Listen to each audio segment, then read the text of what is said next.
أعوذ بالله من الشيطان الرجيم. بسم الله الرحمن الرحيم. الحمد لله، الصلاة والسلام على رسول الله، ثم أما بعد. السلام عليكم ورحمة الله وبركاته.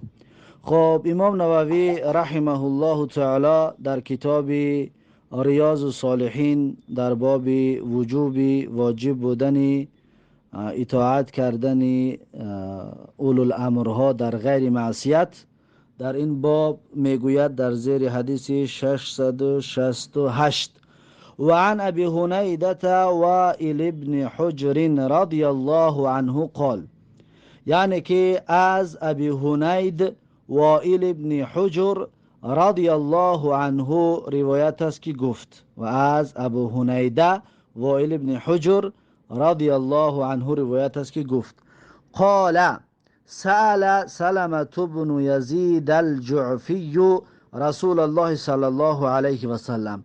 میگوید که پرسید سلمه ابن یزید جعفی رسول الله صلی الله علیه و سلم را، فقال یا نبی الله، پس میگه گفت سلمه گفت که ای پیغمبر الله، ارأیت ان قامت علینا امراء یسألون حقهم. ارأیت یعنی چی فکر داری، یعنی چی رأی و چی اندیشه داری و چی راهنمایی میکنی ما را. این قامت علینا، اگر که قدرت را به دست بیارن بر بالای ما، یعنی بر بالای ما گذاشته شوند کسی قدرت را به دست بگیرن. امراء یسألون حقهم، امیرهایی که یسألون حقهم یعنی که ما را میپرسد از حقای خودشان، یعنی حقای خودشون کاملا میگیرن، حق خودشون یگو میده اون امیرها را حقشون ضایع نمیشود. و یمنعون حقنا، اما ما را باز میدارد از حق خودمون، یعنی حقای خودشون پره میکنن میگیرن اما حق ما پره نمیشود. پس در همین صورت فما تأمرونا، پس با چی چیز ما را امر میکنه رسول الله؟ پس میگه سلمه ابن یزید رسول الله را همین سوال کرد. پس میگه فاعرض عنه، رسول الله صلی الله علیه و سلم روی گردانید از سلمه ابن یزید، یعنی سوال جواب نداد. سوالش که کرد پیغمبر صلی الله علیه و سلم سوالش جواب نداد. ثم سأله، باز برگشته باز سوال از سر نو پرسید. ثم سأله یعنی باری دیگر باز سوال کرد رسول الله را، باز پرسید. فقال رسول الله صلی الله علیه و سلم، پس میگه رسول الله صلی الله علیه و سلم گفت که اسمعوا و اطیعوا، یعنی گوش باندازید به سخنان همون امیرهاتان و اطیعوا و اطاعت بکنید. فانما علیهم ما حملوا، پس هر آینه بالای اونها هست آن وظیفه‌ای که اونها دارند. و علیکم ما حملتم، و بالای شماست آن وظیفه‌ای را که شما دارید. یعنی بالای اونها هست که باید حق شما را بدهد و اونها حق شما را نمیدهد، جواب خودشون میگوید. اما بالای شما هست که باید اولوالامر را اطاعت بکنید، گوش کنید، اطاعت بکنید، پس شما وظیفه خودتون اجرا کنید. فهمو؟ یعنی کاری نکنید. رواه مسلم، این حدیث امام مسلم روایت میکند. این حدیث بسیار حدیث قوی در این باب است که حتی اگر ظلم هم کرده میشود و اون جواب خودش میگوید، یعنی توانسته که به جواب بماند، در روز قیامت جوابش میگوید و فقط باید چیکار کنی؟ وظیفه خودت اجرا کنی. هر یک مسلمان در مقابل راهبرها و در مقابل اولوالامرها باید وظیفه خودشون اجرا بکنند. این از حدیث 668. بعد از این حدیث 669: و عن عبدالله بن مسعود رضی الله عنه قال، میگد از عبدالله بن مسعود رضی الله عنه روایت است که گفت: قال رسول الله صلی الله علیه و سلم، میگه رسول الله صلی الله علیه و سلم گفتند که انها ستکون بعد اثرتون، گفت آگاه باشید هر آینه بعد من اثره می آید. اثره گفتیم چی؟ یعنی خودخواهی. بعد من اثره می آید یعنی که خودخواهی می آید. مردمایی که میان وظیفه را میگیرن فقط برای خود و برای خیش تبار برای اهل بیت خودش جمع آوری میکنن دنیا و مال دنیا را. و امور تنکرونها، و کارهای می شود بعد من میگوید رسول الله که تنکرونها یعنی شما صحابگان اون را انکار میکنید. شما صحابگان اون کارها را انکار میکنید، کارهای بدی میآید، شما صحابه اصلا اون را قبول ندارید، اما امتای بعد بگیم بعد اینها دا میادم این چیز.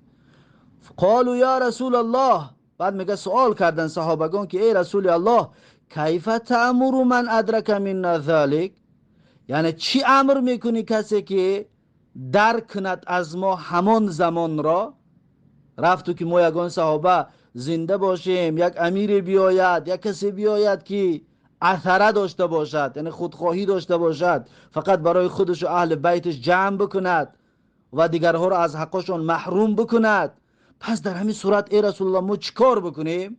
وظیفه ما چی است؟ قال، پیغمبر صلی الله علیه وسلم ببین جواب بدون اختلاف و بدون کشم و کشی را تقدیم کرد. گفت که تؤدون الحق الذی علیکم، ادا بکنید شما حقی را که بالای شما هست. بالای ما حق چی است؟ اطاعت کردن و گوش انداختن و فتنه نانداختن ضد راهبران، ضد اولو الامران.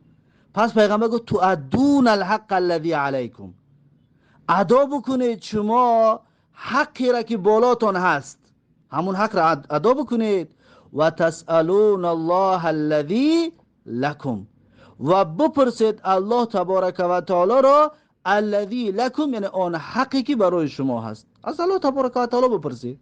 اگر رفت و بالای شما در راهبری ظالم آمد، یا کسی آمد که حق فقط برای خودش، برای اهل بیتش، برای نزدیکانش که میگیرد، شما پس چیکار بکنید؟ از الله حق خودتون طلب بکنید، اما این سبب نمی شود که بر ضد اون راهبر شما خروج کنید و ببرید و فتنه را پیشه بکنید. این خلاف شریعت و خلاف منهج نبوی صلی الله علیه و سلم هست. این حدیث متفق علیه است. بعد از این حدیث 670 و عن ابی هریره رضی الله عنه قال، یعنی از ابو هریره رضی الله عنه روایت است که گفت قال رسول الله صلی الله علیه و سلم، میگه رسول الله صلی الله علیه و سلم گفت که من اطاعنی فقد اطاع الله، یعنی هر کسی که اطاعت میکند من را واقعا اطاعت کردگی است الله را. یعنی اطاعت پیغمبر اطاعت الله است، فرمان پیغمبر قبول کردن فرمان الله را قبول کردن است. و من عصانی فقد عصى الله، و هر کسی که سرکشی میکند از فرمان من فقد عصى الله، واقعا اون انسان سرکشی کرده است از فرمان الله. یعنی کسی که بر ضد پیغمبر میبروید اون انسان بر ضد الله برآمدگی است. و من یطیع الامیر فقد اطاعنی، پیغمبر میگوید هر کسی که اطاعت میکند امیر را، هر کسی که اطاعت میکند ولی را، اولو الامر را، راهبر را، فقد اطاعنی، پس واقعا اون انسان اطاعت کرده است من را. فقد اطاعنی یعنی اولو الامر را، راهبر را اطاعت کردن در دایره شریعت اطاعت کردن پیغمبر صلی الله علیه و سلم است. و من یعصی الامیر فقد عصانی، هر کسی که نافرمانی میکند، سرکشی میکند از فرمان امیر، فقد عصانی، واقعا اون انسان از فرمان من سرکشی کردگی هست. یعنی که امیرها وقتی که فرمان میدهند فرمانشون از سه حالت بیرون نیست. وقتی راهبر رئیس فرمان میتید فرمانش از سه حالت بیرون نیست. این خلاصه منهج اهل سنت و جماعت در این راستای این حدیث ها است. خب یکم همون فرمان را راهبر و رئیس و پیشوا میدهد که مطابق قرآن و سنت است.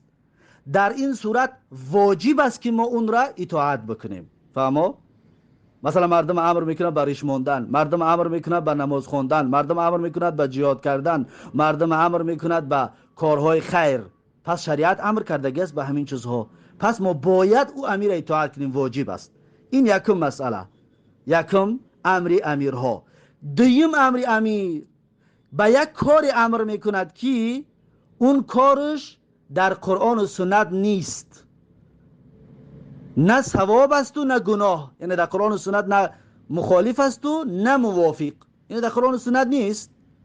پس در این صورت هم واجب است که امیر اطاعت بکنن، واجب است اطاعت کردن. وقتی فرمان میبرارد باید اجرا بکنن. مانند چی؟ امثال مثلا که در این زمانه مثال واضحش همین بگیم چیزایی که در قد راه موندگی است، علامت ها، راههایی که رفتن که جدا بیست که جدا نیست، فهمو اینا را در قرآن و سنت نیست، اما واجب است. به خاطر چی؟ به خاطر اینکه فرمان از راهبر است، فهمو، و این مخالف شریعت نیست، باید اطاعت کرده شود. هر کاری که مخالف شریعت نیست و برای پیشبرد زندگی و برای آرامش حیات هست باید اطاعت کرده شود.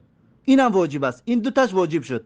اما حکم سیوم که امیری که امر میکند بر ضد قرآن و سنت، راهبر و پیشوا و رئیسی که بر ضد قرآن و سنت فرمان میدهد، در این صورت اطاعت کردن نمی شود.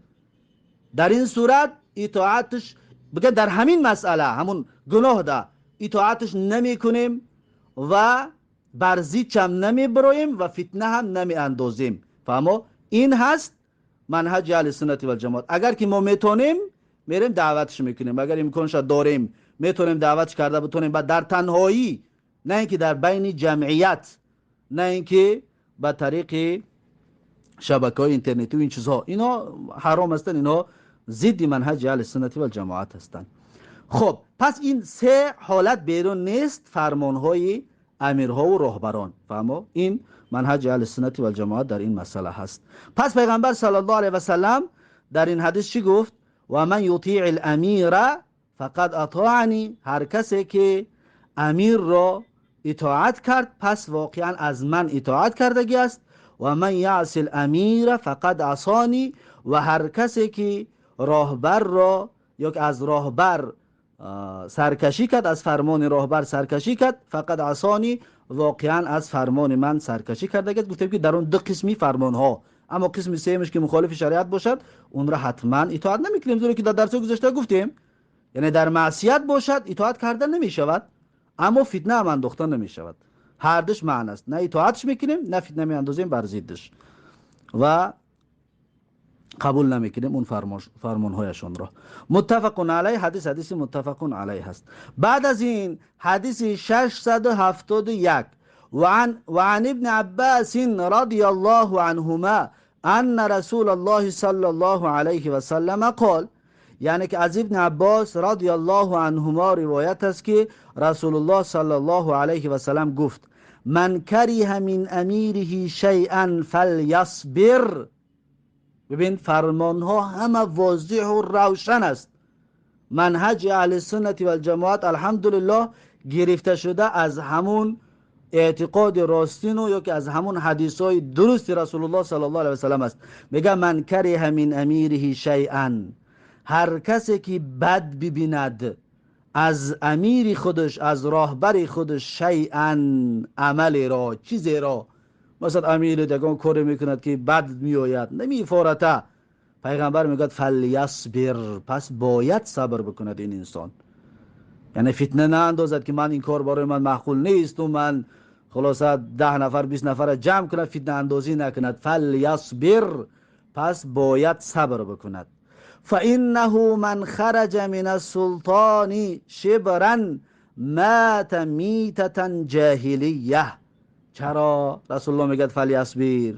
میگه فانه، زیرا اینکه من خرج من السلطان شبرا، هر کسی که بیرون می شود از فرمان سلطان، همون دو فرمان گفتیم واجب است اطاعتش، هر کسی که بیرون می شود از فرمان سلطان شبرن یک وجب، مات میتة جاهلیه، اون انسان مرده است به مرگ جاهلیت. گفتیم به مرگ جاهلیت بعض علما میگن در آخر اون انسان بدین شده مرتد شده میمرد. بعضی علما میگن که نه، به مثل زمان جاهلیت که امیری نداشتن به مثل اونها مرده است. به هر صورت هر دوش خطرناک است، چی به مثل جاهلا به امیر بمری یا که چی الله پناه بده در آخر انسان مرتد شود. خب متفق علیه، حدیث متفق علیه هست. بعد از این حدیث 672 و عن ابی بکرة رضی الله عنه قال، یعنی از ابو بکر رضی الله عنه روایت است که گفت سمعت رسول الله صلی الله علیه و سلم یقول، میگه ابو بکر میگوید که شنیدم رسول الله صلی الله علیه و سلم رو که میگوید من اهان السلطان اهانه الله. الله پناه بتید. میگه که هر کسی که اهان سلطانه، یعنی خار کند راهبر را، سلطان را، هر کسی که خار کند پیشوا و بگیم رئیس را، اهانه الله، خار میکند الله تبارک و تعالی اون انسان را. انسانی که راهبر را خار میکند الله اون انسان را خار میگرداند. رواه ترمذی، این حدیث را امام ترمذی روایت کرده که و قال حدیث حسن، و گفتگی است که حدیث حسن است. اکنون میگوید که و فی الباب احادیث کثیره فی الصحیح، در این باب یعنی که درباره اطاعت کردن امیر حدیثای زیاد داریم در کتاب‌های صحیح. و قد سبق بعضها فی ابواب، و بعضی از اون حدیثای صحیح که در اینجا نیاورده میگه در باب‌های پیشینه تا امروز ما در کتاب ریاض الصالحین چند از اون حدیث ها را خواندیم. خب اکنون با همین باب اطاعتی راهبر و اولوالامر در غیر معصیت به آخر رسید و بعد از این باب نهی عن سؤال الامارات و اختیار ترک الولایاتی، خب در مسئله وظیفه طلبی و در مسئله راهبری خواستن هست. اینش انشاءالله درسی آینده. خب این بود درس امروزمون. با همین درس امروزه را به پایان میرسونیم و تا درس آینده الله حافظ و مددگار. السلام علیکم و رحمت الله و برکاته.